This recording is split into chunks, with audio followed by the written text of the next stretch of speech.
Amahoro y'Imana kuri mwese mukomeje kudukurikiranaho muri hirya no hino mu gihugu ndetse n'abandi bahereye ku migabane itandukanye. Tuguhaye ikaze kandi mu kiganiro cyacu cy'uyu munsi nk'uko maje kubimenyera, genda ibyiringiro Octave. Ikiganiro ni ibyahishuwe, aha turi ni ku mateka na Bibiliya. Muri iki kiganiro tujya tubagezaho amateka atamenyerewe kandi yagiye ahishwa ku mpamvu zitandukanye, ariko kandi akaba ari amateka afite uruhare rukomeye mu kudufasha gusobanukirwa inkomoko, iterambere n'inzira y'ubukristo. Tuzajya turebera hamwe ibitabo byagiye byandikwa ndetse n'ubushakashatsi bwimbitse akantu ku kandi. Mu kiganiro cyacu cya mbere turatangira urugendo rudasanzwe rugaruka ku nyubako imwe yahinduye amateka y'isi mu buryo butangaje. Iyo nyubako izwi ku izina rya Hagia Sophia.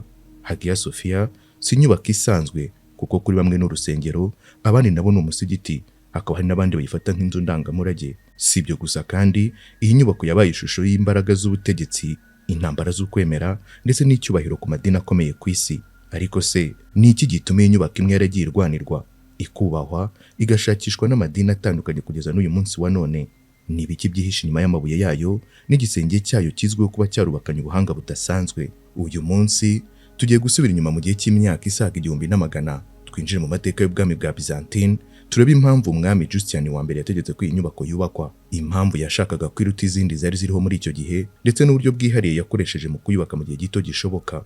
Hagia Sophia ntabwo yabaye inyubako y'amateka gusa, ahubwo yabaye n'ikimenyetso cy'ukwemera, igikoresho cy'ubutegetsi ndetse n'intwaro mu ntambara z'imyemerere. Nkwibutse ko niba utarakanda subscribe bigukunde wayikora kugira ngo ubashe kujya ukurikirana ibiganiro byacu mu ba mbere. Ushobora kandi kudusangiza igitekerezo cyawe ndetse byagukundira ukohereza ubutumwa inshuti n'abavandimwe. Iki kiganiro kandi ushobora kugikurikirana ku zindi platform nka Spotify, Apple Podcast n'ahandi. Niba ari bwo bwa mbere ugitangira kubana natwe, nizere kuzanogerwa na gahunda tubagezaho umunsi ku wundi. Niba kandi usanzwe ukurikirana ibiganiro byacu, unyemereye nkushimire kubw'umwanya wawe.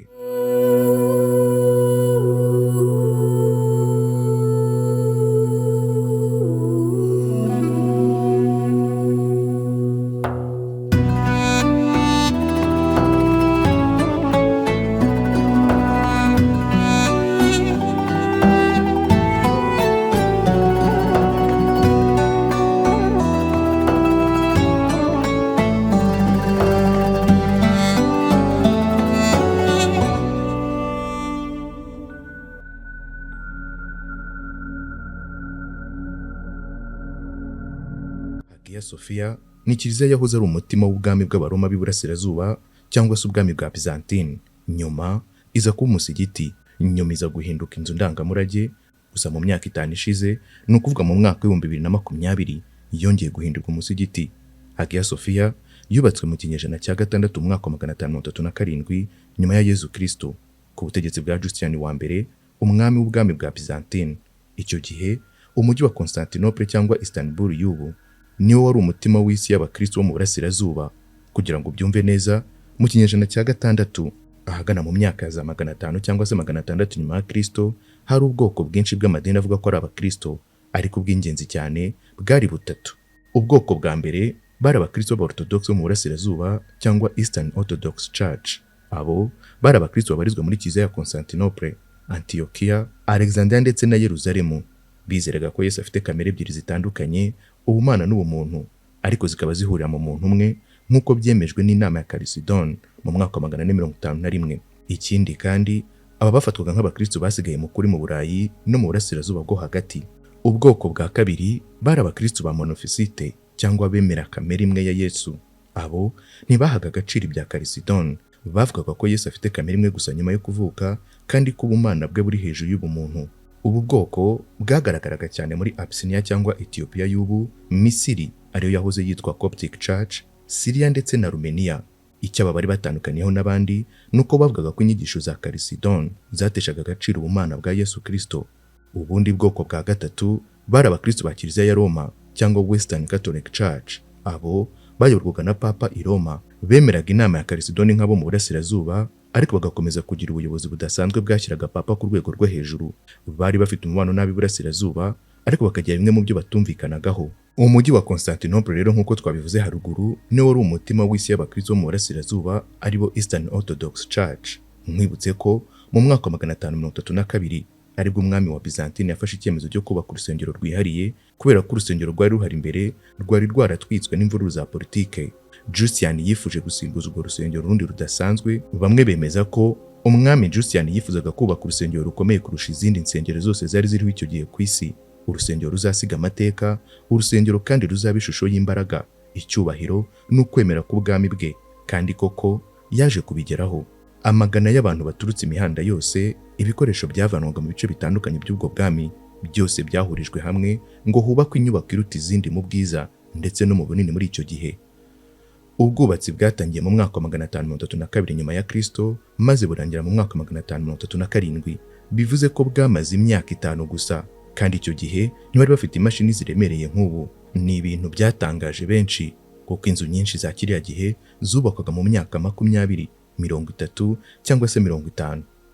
Hagia Sophia yubatswe n'abahanga babiri mu by'ubwubatsi b'Abagiriki, aribo Artemius wari umuhanga mu bumenyi bw'ikirere ndetse na Isidore wari umuhanga mu bwubatsi n'ubumenyi bw'imiterere. Abo bagabo bakoze ikintu gitangaje kitari kimenyerewe mu bwubatsi mu kinyejana cya 6.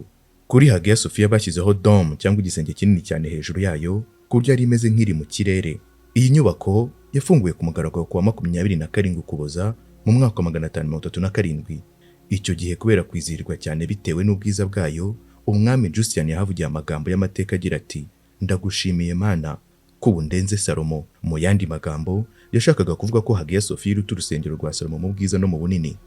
Benshi bashingira kuri aya magambo bakanabihuza n'izina ubwaryo ry'iyi nyubako, bakavuga ko yubakishije iyi nyubako yigiranya n'umwami Salomo dusanga muri Bibiliya.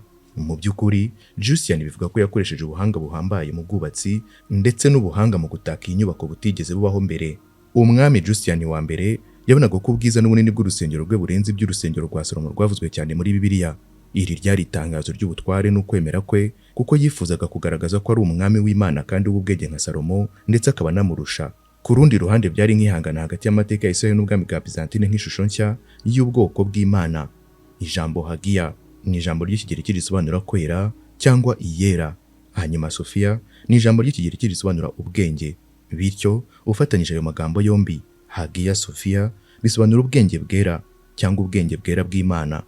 Uhereye umunsi Hagia Sophia bayifungura ku mugaragaro kugeza ubu turi kubagezaho iki kiganiro, haciyeho imyaka 487. Ibi bigaragaza uburyo imaze imyaka myinshi igihagaze nk'inkingi y'amateka. Hagia Sophia kuri ubu iherereye Istanbul muri Turukiya, mu gace ka Fatih. Kuva kuri Istanbul Airport kugera kuri Hagia Sophia ni ibirometero 47. Benshi bemeza ko iyo umuntu ageze kuri iyi nyubako aba ageze ku mutima w'amateka y'isi y'Iburasirazuba n'isi y'Iburengerazuba. Mu miterere yayo, Hagia Sophia ni inzu itangaje. Ifite igisenge kinini cyangwa dome gifite metero 31 z'uburebure. Icyo gisenge kikaba gifashwe n'inkingi 40. Inyubako yose ikaba ifite ubuso bwa metero kari 7570. Iyo winjiye imbere muri iyi nyubako usangamo ibyumba byinshi bitandukanye, urugero nk'icyumba nyamukuru cyo gusengeramo. Ikindi gice cyari cyarahariwe abagore. Dusangamo kandi icyumba cyari cyaragenewe abapadiri ndetse n'ibindi byari byaragenewe abami n'abayobozi bakuru. Kimwe mu bintu byakuruwaga abantu kuri iyi nyubako kiyinjiramo ni amashusho akozwe mu bugeni bwa mozayika atangaje yerekana Yesu, Mariya, abamarayika n'abami batandukanye ba Byzantine. Inyandiko zimwe na zimwe zemeza ko igisenge kinini cya Hagia Sophia cyubatswe hifashishwa uburyo buhambaye butari bwarigeze bukoreshwa mbere. Iyo usuzumye uko inyubako ikimeze ubu, ubona ko Hagia Sophia ifite ishusho ijya kumera nka mpande enye, ikagira kandi uburebure bwa metero 81, ubugari bwa metero 73. Igisenge gikuru kiri hejuru ya metero 55 uvuye hasi ku butaka. Gusa nanone icyo gisenge cya mbere kigeze gusenyuka igice mu mwaka wa 557. Hanyuma igisenge cya kabiri cyongeye gushushanywa na Isidore mutoya cyangwa Isidore the Younger, akaba yari mwishywa w'umwe mu bayubatse mbere. Iki gisenge cyubatswe cyari gikomeye ugereranyije n'icya mbere, ikindi kandi cyari gifite ishusho ifite umuzenguruko munini ugereranyije n'uko icya mbere cyari kimeze. Bimwe mu byo Isidore muto yagombaga gukemura kandi nibazo byari byarateje gusenyuka ku gisenge cya mbere. Muri ibyo bibazo harimo uburyo bayubakaga bakoreshaga sima nyinshi kurusha amatafari, kuko wasangaga barakiragaho igice gishya cya sima batabanje gutegereza ko icyabanje cyumuka. Ibi byateje intege nke mu nyubako, byongera ku gisenge cyari gifite umuzenguruko muto cyane ku buryo kitashoboraga gutuma uburemere bujya mu nkingi, ahubwo butangira gushyira igitutu ku nkuta biza gutuma zimwe zigwa. Isidore muto yazamuye igisenge agishyiraho uburebure n'umuzenguruko uhagije, anongeramo inkingi kugira ngo agihamye. Ariko mbere yo gushyira mu bikorwa ibi byose, yagombaga gusana no kongera kubaka igice kinini cy'inkuta n'ibisenge bito bibarirwa ku ruhande. Ubwiza n'inyubako by'urusengero rwa Hagia Sophia byakomeje kwibukwa no gushimangira mu mateka y'ibihe binyuranye. Mu kinyejana cya 20, abenjeniyeri benshi batangajwe cyane n'ingano n'imiterere ya Hagia Sophia, bashaka kumenya uko yubatswe. umugabo witwa Robert Van Nice niwe munyaburayi wa mbere wemerewe kwinjira no gukora ubushakashatsi muri Hagia Sophia nyuma y'uko ihinduwe inyubako idafite ihuriye n'idini mu mwaka w'1930. Yakoze ubushakashatsi bwasohotse mu myaka w'1960. Ibyerekeye ubwiza n'ubuhanga bw'imiterere ishingiye ku mibare nibyo byibanzweho cyane mu bushakashatsi bwakozwe kuri Hagia Sophia mu kijana cya 20 kubera isano iri hagati y'ubwiza, imitako n'ubugeni hamwe n'imibare. Ibisobanuro bigendeye ku nyubako ya Hagia Sophia bigaragaza ubwiza budasanzwe buyiranga mu miterere yayo. Mu bijyanye n'ubwiza imbere mu nyubako ya Hagia Sophia hari harimo udushya mu bijyanye no kuyitaka. Imbere muri iyi nyubako hari hatakishijwe amabuye manini y'agaciro yo mu bwoko bwa marble yatoranyijwe agaragaza ishusho imeze nk'amazi arimo umuhengeri. Igisenge kinini cyari gishyigikiwe n'umurongo w'igisa n'amadirishya menshi kandi kikaba kiri hagati y'utundi dusenge tubiri dutoya ndetse n'imiryango ibiri minini imeze nk'inkingi zisa nk'izigonze nk'umukororombya. Ibi byose nibyo biyifasha mu buryo bwo kwagura imbere hakaboneka ahantu hanini kandi hagutse. Mu mfuruka zayo harimo inkingi ziriho amabuye y'ubugeni akozwe mu buryo bwa mosaique. Hakaba harahozeho ishusho nini y'abamarayika bafite amababa 6 bazwi nk'abakerubi. Inzu nyirizina yari yuzuye amashusho y'ubwo buryo bw'amabuye akunda gukoreshwa mu gutaka inzu, yerekanaga amashusho y'abantu n'ibikorwa bitandukanye dusanga muri Bibiliya. Nyuma y'uko Abaturika bayigaruriye, aya mashusho yagiye apfukwa hakoreshejwe ubuhanga. Nk'urugero, iyo wageraga hagati muri iyi nyubako ukararama ukareba hejuru ku gisenge, habaga ishusho nyamukuru ya Kristo Pantocrator cyangwa Kristo ushobora byose. Iyo shusho yari yuzuye igisenge cyose yaje gusibwa maze isimbuzwa amagambo yanditswe mu nyuguti z'icyarabu arabagirana nka zahabu. Mu gice cy'imbere hasi kandi hahoze hari ikizwi nka Ophalion cyangwa ibuye rinini rizengurutse ryo mu bwoko bwa marble cyangwa aya mabuye agezweho akunzwe gukoreshwa mu bikoni byo mu nzu. Aha niho hakoreshwaga mu kwimika abami b'Abaroma ndetse n'Ababizantine. Benshi mu bahanga mu mateka bemeza ko Hagia Sophia mu gihe cyose yabayeho itabayeho nk'urusengero gusa, ahubwo yari n'igikoresho cy'ubutegetsi. Bamwe bavuga ko Hagia Sophia yashyizweho kugira ngo yerekane ko Constantinople ari Yerusalemu nshya, ikaba umutima w'Imana ku isi, kuko mu myaka isaga 900 Hagia Sophia yakomeje kuba umutima w'Abakristo kugeza mu mwaka w'1953 ubwo ibintu byahinduraga isura. Muri uwo mwaka ingabo z'Abaturika b'ubwami bwa Ottoman zagose Constantinople nyuma y'iminsi 53 y'ubukana. Ku itariki ya 29 Gicurasi mu mwaka w'1953 Constantinople yarafashwe. Umujyi wagiye mu maboko ya Sultan Mehmed wa kabiri wari ukiri muto ariko wari umuhanga mu by'intambara no kuyobora. Ikintu cya mbere yakoze ni ukwinjira muri Hagia Sophia maze ayihindura umusigiti. Ategeka ko amashusho yose ya Yesu, Mariya n'abatagatifu asibwa cyangwa agapfukwa. Kimwe mu bintu bya nyuma abami b'Abaottomani bongereye kugira ngo basoze burundu ihinduka ry'uru rusengero rwari kiliziya rugahinduka umusigiti w'Abayisilamu ni ugushyiraho imidari minini 8 bagiye bashyira ku nkingi. Yari yanditseho n'inyuguti z'icyarabu amazina y'Imana, umuhanuzi Muhammad, abakalifa 4 ba mbere b'ubuyobozi bwa Rashidun ndetse n'abuzukuru 2 b'umuhanuzi. Abami b'ubwami bw'Abaottomani kandi banongeyeho mihrab cyangwa hazwi nk'ahavugira amasengesho yerekeje Maka, bongeraho igice kizwi nka minibar cyangwa ahavugirwa inyigisho, bongeraho n'iminara minini y'imiturirwa, byose bigamije gusoza neza impinduka z'uru rusengero rukaba umusigiti w'ubwami. Mu maso y'abayoboke ba Islam guhindura Hagia Sophia umusigiti byerekanaga gutsinda kw'Imana kandi ko yakuye urwo rusengero rwera mu biganza by'abapagani rugashyirwa mu maboko y'abemera Imana y'ukuri ariyo Allah. Ikindi kandi Aba-Ottomans bashakaga cyane gufata Constantinople ku mpamvu zifatika z'ubukungu, politike, umutekano ndetse n'idini. Constantinople yari umurwa mukuru w'ubwami bwa Byzantine cyangwa se Byzantine Empire, ikagira amateka akomeye cyane mu Burayi no mu Burasirazuba bwo hagati. Yari iherereye mu nzira y'ubucuruzi ihuza Uburayi na Aziya igaca mu nyanja ya Bosporus. Uwayigenzuraga wese yayoboraga ubucuruzi bwose bwacaga muri iyo nzira nk'ubucuruzi bw'ibiribwa, zahabu, imiti, imyenda ndetse n'ibindi. Iyo bikurikiranye neza usanga Aba-Ottomans barashakaga ko ubwo butunzi bwose buzajya bunyura mu maboko yabo. Nanone kandi hari n'icyifuzo cyari kimaze imyaka myinshi cy'Abayisilamu cyo kwigarurira Uburayi bw'Abakristo binyuze muri Constantinople, kuko hari imyumvire yavugaga ko igihe Constantinople izafatwa Roma nayo izakurikiraho maze ubutegetsi bw'isi yose bugashyirwa mu maboko ya Khalifa w'Abayisilamu. Gufatwa kandi kwa Constantinople mu mwaka w'1953 byahujwe n'ubuhanuzi bwavuzwe n'intumwa y'Imana Muhammad, maze bifatwa nk'ikimenyetso gikomeye cy'intsinzi y'idini rya Isilamu mu buryo bwa gihanuzi, politiki ndetse n'umuco. Abayisilamu babifashe nk'ishimwe ry'Imana ku ngabo zayifashe ndetse no ku muyobozi wayo Sultan Mehmed wa kabiri.